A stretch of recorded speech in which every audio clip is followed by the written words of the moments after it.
स्वागत है आप सभी का स्टडी साइंस 93 पे। और आज मैं बताने वाला हूँ इलेवेशन ऑफ बॉइलिंग पॉइंट। पिछले लेक्चर में मैंने बताया था लोअरिंग ऑफ वेपर प्रेशर या फिर relative lowering of vapour pressure. वहां पे जो वेपर प्रेशर था उसी से रिलेटेड है, ये उसी से रिलेटेड है। क्या है टॉपिक आज? Elevation of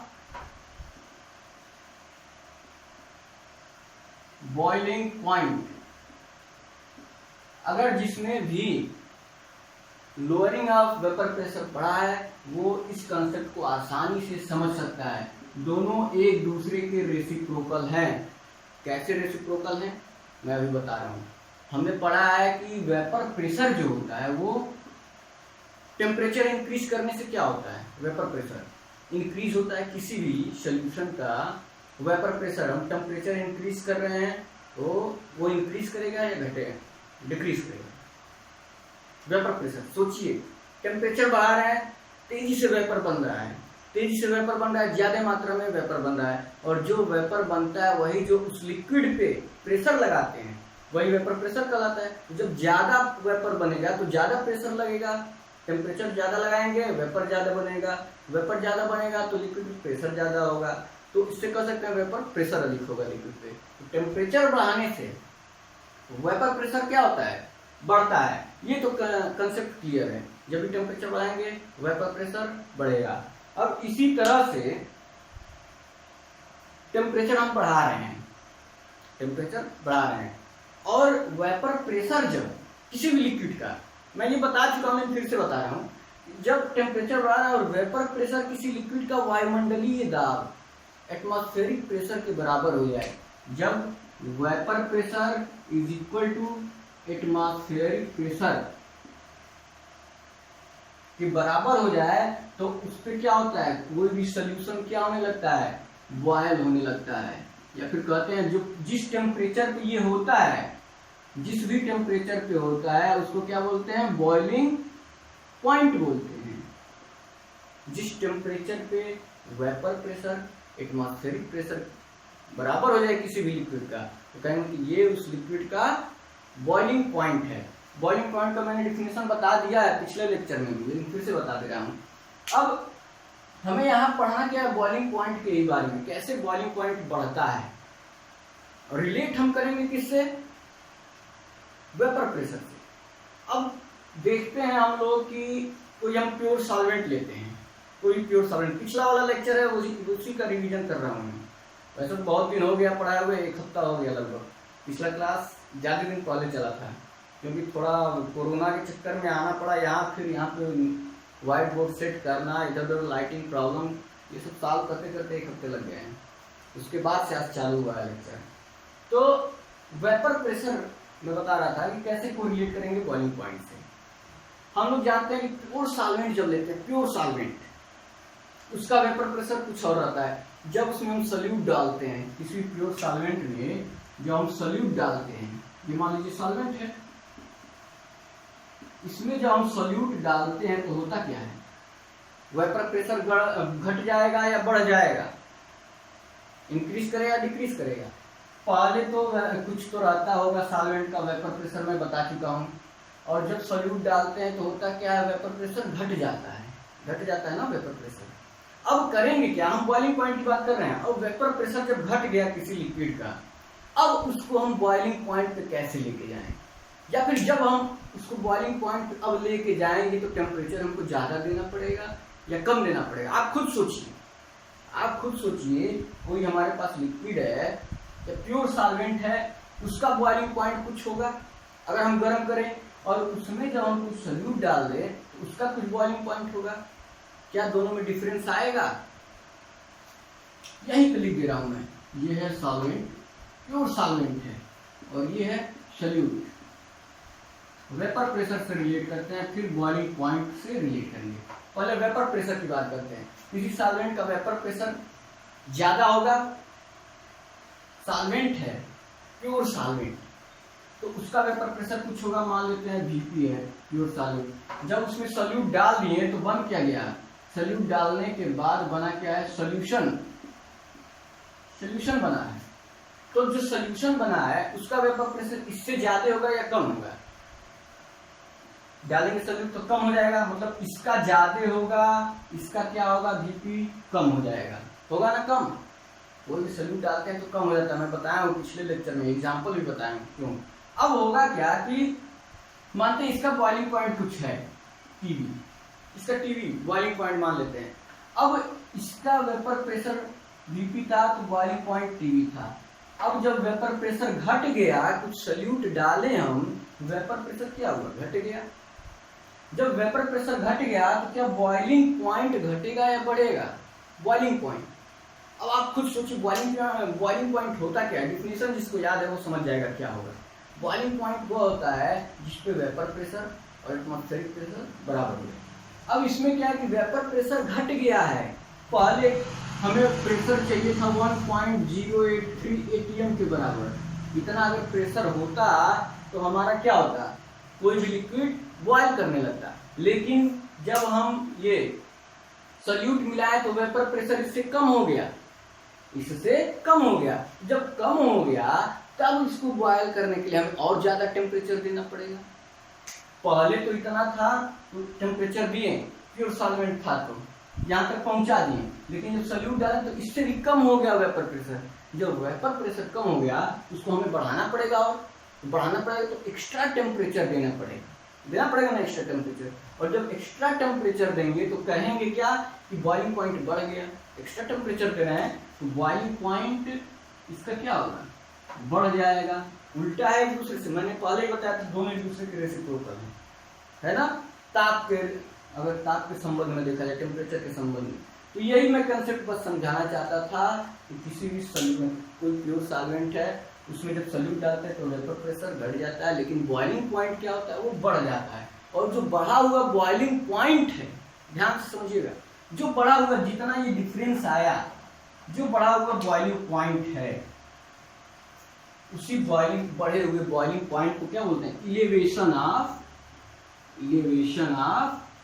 boiling point. जो बढ़ा हुआ है, जो थोड़ा सा बढ़ गया सॉल्यूट डालने की वजह से, उसी बढ़े हुए टेम्परेचर को बोलते हैं इलेवेशन ऑफ बॉइलिंग पॉइंट या फिर क्वथनांक का उन्नयन। यही कंसेप्ट है, 2 लाइन का कंसेप्ट है। जो समझ गया वो ये भी समझ गया, ये भी समझ गया। एक कंसेप्ट अगर आप समझ लिए इसको भी समझ लिए। और इसी तरह से डिप्रेशन ऑफ फ्रीजिंग पॉइंट भी है, जो अगला पॉइंट है। तो फिलहाल इसके बारे में हम और जान लेते हैं। एक ग्राफ दिया हुआ है आप लोगों के बुक में, एनसीईआरटी के बुक में, उस ग्राफ को भी समझ लेते हैं हम लोग। यही किनारे ग्राफ को समझते हैं। ग्राफ में दिया है कैसे टेम्परेचर के साथ वेपर प्रेशर वेरी करता है, उसमें बॉइलिंग पॉइंट का क्या रोल है। जैसे मान लेते हैं ये एक्स अक्ष है, एक्स एक्सिस, और ये वाई एक्सिस है। ये टेम्परेचर को शो कर रहा है, टेम्परेचर को, और ये शो कर रहा है वेपर प्रेशर को। हम लेते हैं 2 ग्राफ, एक तो प्योर सॉल्वेंट ले लेते हैं, एक सोल्यूशन ले लेते हैं। अगर प्योर कोई एक है लिक्विड, प्योर सॉल्वेंट है, पहले प्योर सॉल्वेंट है तो मान लेते हैं उसका वेपर प्रेशर यहीं कहीं है। प्योर सॉल्वेंट का वेपर प्रेशर यही है, और जब टेम्परेचर बढ़ाते हैं तो वेपर प्रेशर इस तरह से बढ़ता है, ये सबको पता है। टेम्परेचर बढ़ने के साथ वेपर प्रेशर बढ़ता है, तो देखिए बढ़ रहा है धीरे धीरे। प्योर सॉल्वेंट का ये। अब हम उसमें कुछ सॉल्यूट डाल दिए, बन गया सोल्यूशन। सॉल्यूट डाल देंगे तो क्या होगा, वेपर प्रेशर यहाँ पे था, वो वेपर प्रेशर क्या होगा, सॉल्यूट डाल देंगे तो घटेगा। अभी मैंने बताया है कि सॉल्यूट डालते हैं वेपर प्रेशर घट जाता है। तो यहाँ पे जो वेपर प्रेशर आ रहा था वो वेपर प्रेशर यहाँ कहीं आने लगेगा। सॉल्यूशन बन गया तब वेपर प्रेशर टेम्परेचर के साथ कैसे वेरी करेगा, इस तरह से वेरी करेगा। ये सॉल्यूशन का ग्राफ है। तो वेपर प्रेशर टेम्परेचर के साथ कैसे वेरी करता है, इस तरह से वेरी करता है। क्लियर है। अब बॉइलिंग पॉइंट देखें हम, तो मान लीजिए वेपर प्रेशर, यहाँ पे वेपर प्रेशर बढ़ता चला गया और इधर कहीं 1 atm आता है। 1 atm लिक्विड लिए, मान लीजिए प्योर वाटर लिए हुए हैं, प्योर वाटर का 1 atm होता है बॉइलिंग पॉइंट, वेपर प्रेशर। और 1 atm पे क्या होता है, बॉयल होने लगता है। 1 atm पे कोई भी लिक्विड बॉयल होने लगता है। एटमॉस्फेरिक प्रेशर है 1 atm, तो 1 atm यही है, मान लेते हैं ये 1 atm है, ये वाला लाइन। अब देखते हैं टेम्परेचर बढ़ाते हैं वेपर प्रेशर इस तरह से बढ़ता जाता है, बढ़ गया, इसका वेपर प्रेशर इधर बढ़ता गया। अब देखिए सॉल्वेंट का टेम्परेचर कहाँ है, किस पे, यहाँ पे बॉइलिंग पॉइंट पे यहाँ पे आ रहा है, मिल रहा है। इस बॉइलिंग पॉइंट से, ये बॉइलिंग पॉइंट है, लिख दे रहा हूं मैं अच्छी तरह से, 1 atm है मतलब बॉइलिंग पॉइंट।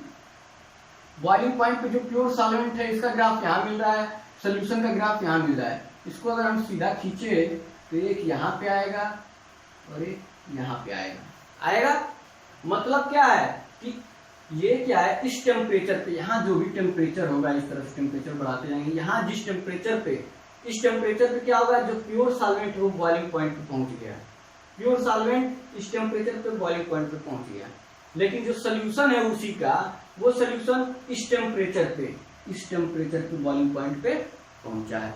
यही ग्राफ बताना चाहता है। क्लियर है ग्राफ? तो फिर से एक बार समझा दें। ग्राफ में क्या करा है, ग्राफ में कहा है कि टेम्परेचर लिए हैं एक्स एक्सिस पे, वेपर प्रेशर लिए हैं वाई एक्सिस पे, और जो हमारा कंसेप्ट है उसी को लागू किया गया है कि कोई एक सॉल्वेंट लिए हैं, प्योर सॉल्वेंट, उसका वेपर प्रेशर मान लेते हैं यहाँ पे है फिलहाल, और उसमें जब लिक्विड डाले तो यहाँ नीचे घट गया, घटा है ना, नीचे की ओर घट जाता है, ऊपर की ओर बढ़ता है, घट गया। अब धीरे धीरे टेम्परेचर बढ़ा रहे हैं, वेपर प्रेशर बढ़ रहा है, और 1 atm पे, ये 1 atm है, 1 atm पे ये यहाँ पे आकर के मिल गया। मतलब ये इस टेम्परेचर पे बॉयल हो रहा है यहाँ, और इसको जब बढ़ा रहे हैं तो ग्राफ जाकर के यहाँ कहीं मिल रहा है, इसी तरह से घटता है ना, तो ग्राफ यहाँ मिल रहा है, यहाँ मिल रहा है। इसका मतलब क्या है, ये जो सोल्यूशन है वो बॉयल हो रहा है इस टेम्परेचर पे। तो ये जो डिफरेंस है टेम्परेचर का, मान लेते हैं जो प्योर सॉल्वेंट है इसको मान लेते हैं TV0, प्योर सॉल्वेंट का टेम्परेचर, और इसको मान लेते हैं TV। इसमें क्या माना हुआ है किताब में देख लेते हैं, उसी हिसाब से मान लेंगे। इसमें भी वही मानना है, TV और TV0। अब मान लेते हैं प्योर सॉल्वेंट का TV0 टेम्परेचर पे बॉइलिंग पॉइंट आ रहा है, और इसका TV पे, तो डिफरेंस कितना आया, डिफरेंस कितना आया, डेल्टा TV कितना आ रहा है, ये ज्यादा है, मतलब TV माइनस TV0, ये आ रहा है डिफरेंस। और इसी डिफरेंस को कहते हैं, अभी मैंने यही तो बताया है, यही बताया अभी, इसी डिफरेंस को क्या बोलते हैं, इसी डिफरेंस को बोलते हैं इलेवेशन ऑफ बॉइलिंग पॉइंट। इस डिफरेंस को बोलते हैं इलेवेशन ऑफ बॉइलिंग पॉइंट। हो गया कंसेप्ट क्लियर? ग्राफ भी समझ लिए, इलेवेशन ऑफ बॉइलिंग पॉइंट होता क्या है ये भी समझ लिए। अब एक्सपेरिमेंटली अगर देखा जाए, एक्सपेरिमेंटली, तो जो डेल्टा टीवी है, डेल्टा टीवी, ये डिपेंड करता है सॉल्यूट के मोलैलिटी पे। जो भी हम लिए हैं, जो भी सॉल्वेंट लिए उसमें जो सॉल्यूट डाल रहे हैं, उस सॉल्यूट की मोलैलिटी पे डिपेंड करता है। ये याद रखिएगा, एक्सपेरिमेंटली देखा गया है, ये एक्सपेरिमेंटली देखा गया है, ऐसा नहीं है कि कहीं से वो ले आया गया है, कहीं से सॉल्व कर दिया फिर उसका कोई वो मेथड नहीं है। एक्सपेरिमेंटली हमने देखा कि जो इलेवेशन ऑफ बॉइलिंग पॉइंट है डेल्टा टीवी, वो जो सॉल्यूट की मोलैलिटी है, मोलैरिटी नहीं, मोलैलिटी इसके प्रोपोर्शनल था, तो यहां से हम कह सकते हैं प्रोपोर्शनलिटी कांस्टेंट हटा लें, प्रोपोर्शनलिटी कांस्टेंट हटाएंगे तो delta TV is equal to, लिख सकते हैं इसको केबी इंटू एम। एम क्या है, मोलैलिटी है, केबी क्या है, केबी को बोल सकते हैं आप boiling point, elevation constant of boiling point, या फिर एक टर्म लिया गया है नाम याद रखिएगा, इब्यूलियोस्कोपिक कांस्टेंट बोला गया है। क्या बोला गया है इसको, इब्यूलियो, मैं भी देख लेता हूं सही है या नहीं है, इब्यूलियोस्कोपिक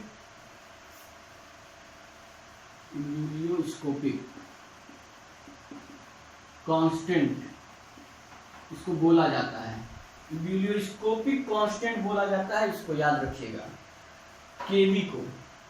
अब हम चाहें तो यहाँ से एक फार्मूला भी बना सकते हैं, क्या फार्मूला बना सकते हैं, मोलैलिटी को तोड़ देते हैं, मोलैलिटी को। अब मान लीजिए मोलैलिटी को कैसे तोड़ेंगे, मोलैलिटी होता क्या है, ये तो मैं बताया हूँ। जब ये चैप्टर शुरू हुआ है तो पहले ही लेक्चर में है मोलैरिटी, मोलैलिटी, मोल, ये सारी चीजें हैं। कैसे कंसंट्रेशन को डिपेंड करने के जो टर्म है इसमें मोलैलिटी भी एक आता है। तो मोलैलिटी होता क्या है कि मान लीजिए नंबर ऑफ मोल्स लिए हुए हैं किसी सॉल्यूट का और कितने मतलब 1 किलोग्राम विलायक में। मोलैलिटी का डिफिनेशन याद है सबको? मोलैलिटी का डिफिनेशन क्या है? नंबर ऑफ मोल्स ऑफ किसके? सॉल्यूट के बटे 1 kg। याद रखिएगा 1 kg होता है नीचे, 1 kg of solvent. 1 kg solvent में कितने नंबर ऑफ मोल्स घुले हुए हैं सॉल्यूट के? 1 किलोग्राम, वही कहलाता है मोलैलिटी। वही चीज यहाँ पे रख देंगे, एक हमारे पास फार्मूला बन जाएगा। रखते हैं, रख देंगे तो होगा क्या? मान लीजिए W1 सॉल्यूट की मात्रा है जिसका मोलर मास क्या है? M1 है। W1 क्या है? मान लेते हैं W1 सॉल्यूट की मात्रा है जिसका मोलर मास M1 है। M1 है, जैसे हम बोलते हैं ना नंबर ऑफ मोल्स बराबर क्या होता है? पदार्थ की मात्रा बटे अणुभार। वही चीज को नंबर ऑफ मोल्स को हम लिख सकते हैं W1 बटे M1 लिख सकते हैं। और 1 kg ऑफ सॉल्वेंट मान लेते हैं, सॉल्वेंट जो है W1 है, W1 ग्राम सॉल्वेंट है। W1 तो मान चुके हैं, W2 ग्राम सॉल्वेंट मान लेते हैं। ग्राम, यहाँ पे ग्राम दे रहे हैं तो यहाँ W2 ग्राम अगर हम सॉल्वेंट मान ले तो ग्राम में लिए हैं तो किलोग्राम में बदलने के लिए 1000 से भाग कर देंगे। मतलब कि नीचे हो जाएगा 1 kg ऑफ सॉल्वेंट W2/1000 लिख सकते हैं, यहीं पे लिख देते हैं। तो बनेगा क्या फार्मूला? ऊपर हो जाएगा W1 बटे M1 होगा M की जगह पे, और नीचे क्या हो जाएगा? प्योर सॉल्वेंट की मात्रा W2 लिए हैं ग्राम में, तो उसको किलोग्राम में, क्योंकि हम हमेशा किलोग्राम में ही व्यक्त करते हैं। W2 ग्राम अगर है हमारे पास तो किलोग्राम में व्यक्त करने के लिए इसको 1000 से भाग दे देंगे। और यहाँ पे केवी देखिए छूट गया, केवी। ये बन गया फार्मूला। इसको और सॉल्व कर लेते हैं। इसको सॉल्व करने क्या होगा? ये M1 आ जाएगा नीचे और ये 1000 चला जाएगा ऊपर। इतना आसान चीज तो नहीं बताना चाहिए। Delta TV equal to formula क्या हो जाएगा? केवी ऊपर जाएगा क्या क्या इंटू 1000 W1 अपान नीचे क्या आ जाएगा? M1 into W2। ये हो गया फार्मूला, ये फार्मूला हो गया। अब हमको अगर इसमें से कोई भी कितने टर्म है? 1 2 3 4 5, 5 में से कोई 4 अगर टर्म पता है तो 5वां हम निकाल सकते हैं। ये तो सबको पता है। कोई भी ये पता है तो ये निकल जाएगा। अगर ये निकालना है तो हमको ये पता रहे, ये पता रहे और ये दोनों पता रहे, निकल जाएगा ये। कोई भी 4 अगर पता है तो 5वां हम निकाल लेंगे। तो सवाल भी इस पे है, अभी इस पे सवाल है। पहले तो ये देखिए क्या लोगों को समझ में आया नहीं? इलेवेशन ऑफ बॉइलिंग पॉइंट क्या होता है? वेपर प्रेशर से मैंने रिलेट करके बता दिया। वेपर प्रेशर जब कम हो गया तो उसको बढ़ाने के लिए और एक्स्ट्रा टेम्परेचर देंगे तो क्या होगा? बॉइलिंग पॉइंट बढ़ जाएगा। और जो बढ़ा हुआ बॉइलिंग पॉइंट है, जो डिफरेंस है बॉइलिंग पॉइंट प्योर सॉल्वेंट और सॉल्यूशन का बढ़ा हुआ, उसी को क्या बोलते हैं? इलेवेशन ऑफ बॉइलिंग पॉइंट बोलते हैं, क्वथनांक का मूल्यांकन। इतना हम समझ लिए। ग्राफ में भी वही चीज दिया है, वेपर प्रेशर लिए, टेम्परेचर लिए। यहाँ प्योर का तो ज्यादा रहेगा, सोल्यूशन होगा तो कम होगा। बॉइलिंग पॉइंट 1 atm है तो यहाँ इस टेम्परेचर पे इसका, इस टेम्परेचर पे बॉइलिंग पॉइंट आ गया। ग्राफ समझ गए। ग्राफ समझने के बाद हम लोग प्रैक्टिकली ये जानते हैं, एक्सपेरिमेंटली हम लोग जानते हैं कि जो डेल्टा टीवी होता है, जो इलेवेशन ऑफ बॉइलिंग पॉइंट है, वो डायरेक्टली प्रोपोर्शनल है मोलैलिटी के। अब कितना हमको बस अगर पता है तो क्या करना है? कांस्टेंट हटाना, ये प्रोपोर्शनलिटी कांस्टेंट हटाएंगे और एक नया कांस्टेंट लगाएंगे जिसको बोलते हैं विलियम्स कांस्टेंट। उसके बाद ये m की जगह पे, बहुत बार इसको तो पहले ही पढ़ा चुका हूं मैं एकदम अच्छी तरीके से, m की जगह पे ये रख सकते हैं। जिसको नहीं पता है, आई कार्ड वाले में वीडियो आप देख रहे होंगे तो आई से लिखा होगा, ऊपर आई लिखा होगा, वहां पे दे रहा होगा, वहां पे अगर आप क्लिक करेंगे तो वीडियो वो वाला चालू हो जाएगा। जो पहला लेक्चर था जिसमें मोलैलिटी है, या दूसरा लेक्चर होगा, वो वाला चालू हो जाएगा। तो वो देख लीजिएगा आप लोग, जिसको न पता होगा वो वीडियो देख लेगा। चैनल को आप लोग सब्सक्राइब भी करते रहिए और पूरा जो केमिस्ट्री है 12th का या फिर हाई स्कूल का जो साइंस है इसी चैनल पे मिल जाएगा, चैप्टर वाइज लेक्चर वाइज मिलता रहेगा हमेशा। कोचिंग न जा पाए तो पढ़ते रहिए, किसी दिन मिस हो गया तब भी पढ़ लीजिए, कोई दिक्कत नहीं है, मोबाइल है, डाटा सबके पास है। अब यहाँ पे हमारा क्या है, पूरा निकल गया, जितना चिट्ठा था इसका बॉइलिंग पॉइंट सब हमने रख दिया सामने। अब हमको अगर कोई 4 एक पता रहे, कोई 4 तो 5वां निकाल सकते हैं। अब चलते हैं सीधे सवाल पे। फार्मूला है, टॉपिक खत्म हो चुका है, फार्मूला निकल चुका है, सवाल बताऊंगा बस मैं 1-2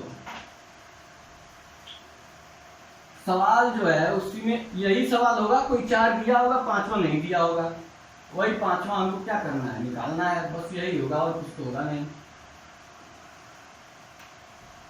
सवाल देख लीजिए, दिया हुआ है 18 ग्राम 18 gram of glucose is dissolve in 1 kg of water.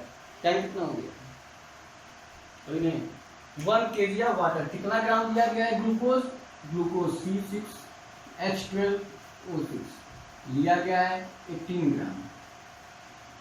सवाल तो बहुत आसान होते हैं। अब फार्मूला तो याद करने की जरूरत है नहीं, हमको फार्मूला याद है कि हाँ ये होता है m के बराबर, m की जगह ये रख दिए, फार्मूला याद करने की जरूरत है नहीं, बस हमको ये सवाल देखना है। और सवाल में तो कुछ जरूरत नहीं है, 4 दिया जाएगा, 5वां निकालना है, वो भी आसान है। दिया है ग्लूकोज है 180 ग्राम, तो ये हो गया, मान लेते हैं इसको W1 लिखते चलते हैं, W1 हो गया इतना, और इसका जो मॉलिक्यूलर वेट होगा कितना हो जाएगा, M1 180 होगा, निकाल लीजिएगा आप लोग।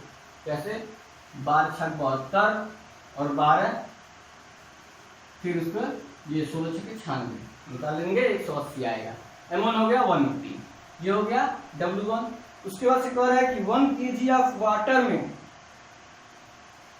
सस्पेंड में 1 kg ऑफ वाटर लिया गया, 1 kg लिया गया, 1 kg का मतलब क्या हो गया, W1 W2 तो हो गया 1 kg हो गया, ये kg ही रह गया, या फिर हम लिख सकते हैं 1000/1000, ठीक, 1 kg लिया गया है। उसके बाद से क्या कर रहा है, सस्पेंड में लिया गया, at what temperature will water boil at 1.013 bar, मतलब किस टेम्परेचर पे वाटर बॉयल करने लगेगा, बस यही चीज, किस टेम्परेचर पे वाटर बॉयल करने लगेगा। केबी दिया हुआ है 0.5 केबी दिया है, और क्या दिया है, यही लिख लेते हैं, केबी दिया हुआ है 0.52। केबी का क्या होगा मात्रक, कोई बता सकता है, केबी का मात्रक अगर पूछ दे तो, केबी का मात्रक हम लोग जानते हैं टेम्परेचर होता है केल्विन, केबी का मात्रक, और जो मोलैलिटी है उसका मात्रक, मोलैलिटी इधर जाएगा ना, यहाँ से क्या जाएगा, नीचे जाएगा। अगर केबी का मात्रक निकालना है कैसे, यहाँ पे यम है, सपोज करो इस लेवल पे यम है, केबी का मात्रक क्या हो जाएगा, ये टेम्परेचर बटे एम, टेम्परेचर का हो गया केल्विन बटे यम। मोलैलिटी का क्या होता है, मोलैलिटी ऊपर होता है, क्या होता है, नंबर ऑफ मोल्स होता है मोलैलिटी का, तो मोल्स ऊपर होता है तो वो नीचे आ जाएगा, नीचे क्या होता है, किलोग्राम होता है तो ऊपर चला जाएगा, केजी पर मोल, यही होगा, क्योंकि मोलैलिटी का क्या होता है, मोल्स पर केजी, मोलैलिटी का, इसका क्या हो जाएगा, उल्टा केजी पर मोल्स हो जाएगा, और ये केल्विन के ऊपर है, ये हो गया इसका मात्रक केबी का, निकालते रहिएगा। वो सब पूछ रहा है किस टेम्परेचर पे बॉइलिंग पॉइंट जो है हो जाएगा, चेंज इन बॉइलिंग पॉइंट पूछ रहा है। हम लोग ये तो जानते हैं किस टेम्परेचर पे बॉयल होने लगेगा, ये कह रहा है। अब सवाल समझिए, कह रहा है कि इतना ग्लूकोज लिए हैं और 1 किलोग्राम वाटर है, वाटर में ग्लूकोज मिला दिए, तो पहले वाटर का TV pure solvent, TV not pure solvent water ही है, वाटर का कितना होता है बॉइलिंग पॉइंट, प्योर वाटर है तो बॉइलिंग पॉइंट होता है 100 जोड़ देंगे, 273 में 100 जोड़ेंगे 373.15 या फिर जो भी होगा, केल्विन होता है प्योर वाटर का। टीवी दे दिया है, सवाल में नहीं दिया लेकिन समझिए कि प्योर वाटर में घोल रहे हैं तो टीवी नॉट तो उसका इतना होगा, और टीवी पूछ रहा है किस टेम्परेचर पे अब बॉयल होने लगेगा। समझ में आया सवाल, एक बार फिर सवाल ही समझना है। कह रहा है कि 1 किलोग्राम वाटर लिए, वाटर उसमें क्या किए, हम ग्लूकोज डाल देंगे। तो पहले वाटर का बॉइलिंग पॉइंट, प्योर वाटर का boiling point T B naught कितना है जानते हैं हम लोग, 273 में 100 जोड़ देंगे, 100 डिग्री सेंटीग्रेड पर बॉयल होता है। अब डाले हैं तो डालने के बाद टेम्परेचर क्या हो जाएगा, बॉइलिंग पॉइंट क्या हो जाएगा वो पूछ रहा है। ग्लूकोज डालने के बाद टीवी पूछ रहा है कितना होगा, दिया क्या है, ये W1 दिया है, ये दिया, ये दिया। फार्मूले में करना क्या है, फार्मूले में हमको डेल्टा टीवी निकाल लेते हैं। केवी की वैल्यू दी हुई है, केवी की वैल्यू रखेंगे यहाँ से, delta TV is equal to क्या हो जाएगा, केवी की वैल्यू कितना दिया है 0.52। उसके बाद क्या दिया है W1 18, W1 बटे M1 18 बटे 180, W1 बटे M1 हो जाएगा 18 बटे 180, कितना आ जाएगा 18 बटे 180 का 1 बटे 10, या फिर मैं लिख ही देता हूँ 18 बटे 180। और क्या बचा है, यहाँ पे 1 बचा है, मतलब 1000 और 1 किलोग्राम लिया है तो उसको भी ग्राम में बदल दे 1000, ये तो 1 हो गया। बचा क्या है 0.52 इंटू 1 बटे 10 हुआ, साल करेंगे और बन जाएगा 0.052 डेल्टा टीवी। डेल्टा टीवी की वैल्यू आ गई इतना, डेल्टा टीवी की वैल्यू आ गई 0.052।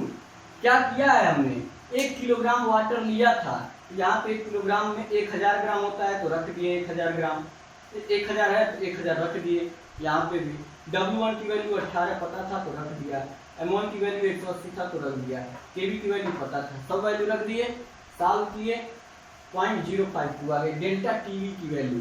और पूछ क्या रहा है टीवी, हम जानते हैं delta TV is equal to क्या होता है, delta TV is equal to क्या होता है, टीवी माइनस टीवी नॉट। इसको इधर लेते आएंगे जो प्लस हो जाएगा, तो टीवी इक्वल टू क्या हो जाएगा, डेल्टा टीवी कितना है 0.052 और प्लस 373 15 जोड़ देंगे, जो आएगा वही आंसर हो जाएगा। आसान है, सब कुछ दिया था, केवल वैल्यू रखना था। डेल्टा टीवी की वैल्यू आ गई थी और वही डेल्टा टीवी क्या है, बढ़ा हुआ टेम्परेचर है। वही डेल्टा टीवी क्या था, बढ़ा हुआ टेम्परेचर था। ग्लूकोज डालने पे वही डेल्टा टीवी बढ़ गया था और उसी को जोड़ दिया 373 में, 373 में उसी को जोड़ दिया, आ गया कितना 19 हो गया। क्लियर है। एक और सवाल दिया हुआ है, उसको भी मैं जल्दी जल्दी बता दे रहा हूँ। समय कितना हो गया है, ज़्यादा लंबा वीडियो नहीं बनाना है क्योंकि बहुत दिन बाद तो कॉलेज सेट हुआ है, बहुत मेहनत करना पड़ा है। होने वाला है 30 मिनट। एक और सवाल देख लीजिए, दिया हुआ है the boiling point of benzene. ये तो आसान है, बेंजीन का बॉइलिंग पॉइंट दिया हुआ है 353.23। बेंजीन जानते हैं हम लोग C6H6 फार्मूला होता है बेंजीन का। दिया है boiling point of benzene C6H6 का बॉइलिंग पॉइंट TB प्योर है, प्योर है तो कितना हो गया 353.23 केल्विन। ये बॉइलिंग पॉइंट दिया हुआ बेंजीन का। When 1.80 gram non volatile solute was dissolve in 90 gram of benzene, मतलब कितना 90 ग्राम बेंजीन ले रहे हैं, 90 ग्राम, और क्या डिसॉल्व कर रहे हैं 1.80 ग्राम नॉन वोलेटाइल सोल्यूट। कोई सोल्यूट है, कितना, कोई सोल्यूट है, कितना डाल रहे हैं 1.80 ग्राम। 90 ग्राम क्या है, ये है 90 ग्राम, और सोल्यूट डाल रहे हैं, ये हो गया W1 नहीं, W1 तो ये हो गया, और M1 यहाँ से निकाल लेंगे, क्या होता है M1 निकल जाएगा। अरे 12 छक 72 और 6 78, ये हो गया 78। M1 90 ग्राम हो गया W1, और W2 हमको पता है, W1 पता है, W2 पता है, M1 पता है, K भी दिया होगा जी, K भी दिया हुआ है, K भी दिया है 2 KB दिया है 2.53, बाकी आप लोग मात्रा लिखिएगा। के भी दिया हुआ है और कह रहा है the boiling point is raised to 354। Boiling point raise बढ़ जा रहा है, मतलब डेल्टा जो टीवी है, पहले टीवी ना कितना दिया है, टीवी दिया हुआ है, बढ़ रहा है, हो जा रहा है 354। M2 नहीं, हाँ M2 पूछ रहा है।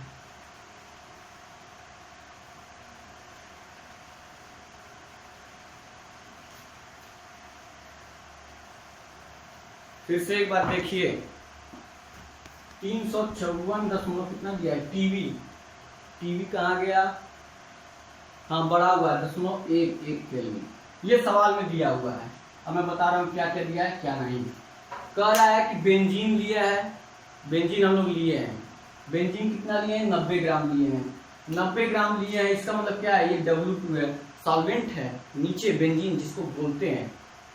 ध्यान से सुनिएगा, बेंजीन लिया गया है, बेंजीन लिक्विड के रूप में, लिक्विड के रूप में लिया 90 ग्राम। ये ग्राम में, इसको अभी किलोग्राम में बदलना है तो 1000 से भाग देंगे, मतलब W2/1000। तो हमको W2 पता चल गया है, 1000 हमको पता है, ये तो रखा जाएगा वैल्यू। उसके बाद से क्या कर रहे हैं कि सल्यूट है, सल्यूट जो डाल रहे हैं बाहर से, वो सल्यूट जो है वो 1.80 ग्राम है, 1.80 ग्राम सल्यूट है। ठीक है भाई, सल्यूट है कितना, इसको W1 मान लेते हैं, चाहे आप अपने हिसाब से W1 W2 जो चाहे मान लें। सल्यूट जो है वो डाल दिए हम W1 मान के सल्यूट। अब कह रहा है टीवी, डेल्टा टीवी भी हमको पता है, क्योंकि इसका और इसका डिफरेंस जो होगा वो डेल्टा टीवी होगा। यहाँ से डेल्टा टीवी निकाल लेंगे, निकल जाएगा TV minus TV not. Delta TV भी हमको पता है, केवी भी पता है, W1 पता है, M1 पूछ रहा है, कह रहा है कि उसका क्या होगा मोलर मास, जो सल्यूट है उसका मोलर मास क्या होगा। यहाँ से हम M1 निकाल लेंगे। फार्मूला थोड़ा सा अलग दिया हुआ है, फार्मूला में M2 लिया हुआ है, W2 लिया गया है। आप चाहे जिसको मान ले, अगर ऊपर वाले को W1 M1 मानेंगे तो नीचे W2 होगा सॉल्वेंट, अगर ऊपर वाले को W2 M2 मानते हैं तो नीचे वाला W1 होगा। फार्मूला आप अपने हिसाब से बैठा लीजिएगा, फार्मूला होगा यही। तो हम क्या करेंगे, M1 पूछ रहा है तो यहाँ से M1 बराबर क्या होगा, M1 बराबर क्या हो जाएगा, ये चला जाएगा इधर, ये ऊपर आएगा, M1 बराबर हो जाएगा डेल्टा टीवी, डेल्टा टीवी गुणे W2 आ गया इधर बटे, और क्या क्या नीचे जाएगा, ये नीचे चला जाएगा केवी और 1000 और W1 ये नीचे चला जाएगा। यहाँ से ये भी पता है, ये सारी चीजें हमको पता है, M1 यहाँ से निकल जाएगा। ये हो गया फार्मूला। फार्मूला जो मैंने ये बताया है, मैंने क्या किया है, वो W1 और M1 ले लिया है सल्यूट वाले का, सल्यूट वाले का W1 M1 लिया है, और सॉल्वेंट जो है उसका W2 लिया है। किताब में क्या किया है, किताब में किया है ये कि वो सल्यूट वाले को W2 और M2 ले लिया है, सल्यूट वाले को, ऊपर वाले को, जब मैं फार्मूला प्रूफ कर रहा था ये वाला M की जगह पे रख रहा था, किताब में W2 और M2 ले लिया है, और जो डाल रहे हैं हम बात उसको W1 मान लिया है। जब W2 M2 ले लेंगे तो क्या हो जाएगा, फार्मूला यही था ना, M बराबर M की जगह पे रखना था। किताब में क्या किया है कि वहां पे ले लिया है इसको W2 और M2 ले लिया है, और नीचे क्या हो जाएगा 1 किलोग्राम, इसको W1 मान लिया है और बटे 1000 कर दिया, किलोग्राम है तो 1000, ये कर दिया है किताब में। मैंने क्या किया था, यहाँ W1 M1 ले लिया था, यहाँ W2 ले लिया था। अगर इस तरह से करेंगे तो फार्मूला यही फार्मूला बन जाएगा। क्या बन जाएगा, यहाँ पे केवी तो रहेगा ही रहेगा, उसके साथ ऊपर 1000 रहेगा, और जहाँ W1 है वहाँ W2 हो जाएगा, और जहाँ W ये क्या हो जाएगा M2 हो जाएगा, और ये W1, ये हो जाएगा फार्मूला। अब चाहे जैसे जिसको मान के W1 W2 करें, फार्मूला तो वही रहेगा। तो ये हो गया पूरा आज का, मैंने बता भी दिया क्या होता है डेरिवेशन ऑफ बॉइलिंग पॉइंट। 2 सवाल लगवा दिए, सवाल तो बहुत आसान है, सवाल में तो सब कुछ दिया रहता है, केवल एक चीज नहीं दिया रहता है, उसी को निकालना रहता है। बस सवाल समझना है, सवाल लगाना तो है ही नहीं, समझ लिए तो लग गया। ये हो गया सवाल और डेरिवेशन ऑफ बॉइलिंग पॉइंट। और अगले लेक्चर में फिर वो डिप्रेशन ऑफ फ्रीजिंग पॉइंट होगा। आज के लिए इतना ही, धन्यवाद।